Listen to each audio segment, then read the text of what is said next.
When you are there reporting, what is it like around you?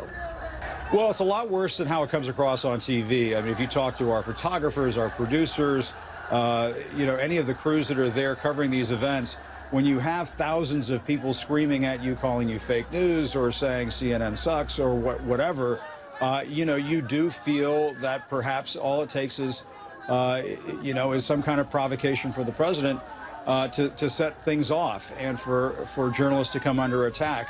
And, I've had people scream at me, call me all kinds of names, call me a traitor, telling me in my face that they're going to do something to me out in the parking lot. And oftentimes, Amber, when we leave these events, we have to hurry back to our vehicles because we're worried about what's going on outside of these venues. And so that is why you see a lot of journalists now from the various networks, various news outlets, come to these events with security. And, my concern is that it's just a matter of time before somebody is seriously hurt. Now, according to the BBC, their photographer last night was not seriously hurt. But you have to wonder at what point are we going to see something like that occur.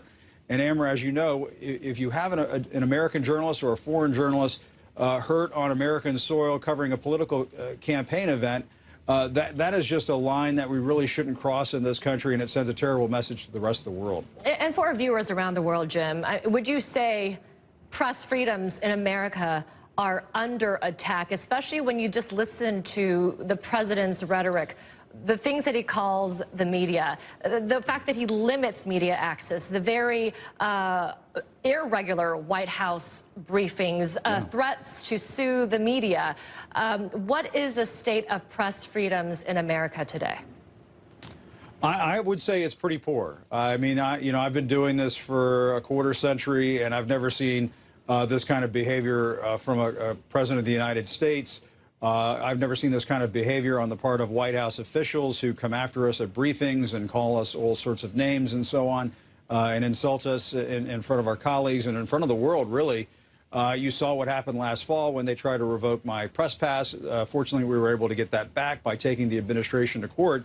And Amber, if you look at various press freedom indexes that have come down from a number of organizations, they show the United States is backsliding.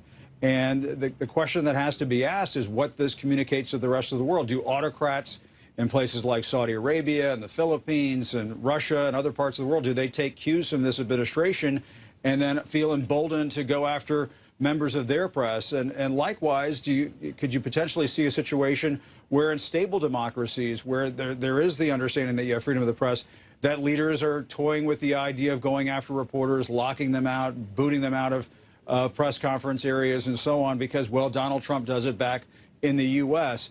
It is just a terrible message that is sent to the rest of the world when something like this goes on.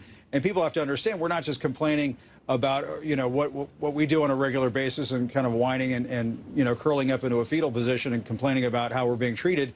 If the public can't be assured that journalists can go in and do their jobs and get the truth for the American people or people in other parts of the world, then my opinion is, and I think it's the opinion of a lot of other journalists in our profession, that people suffer. They suffer when they're not getting the truth, and knowledge is power. And so my concern is, yes, Amber, that we are backsliding here in the United States, and the trend is not going in the right direction.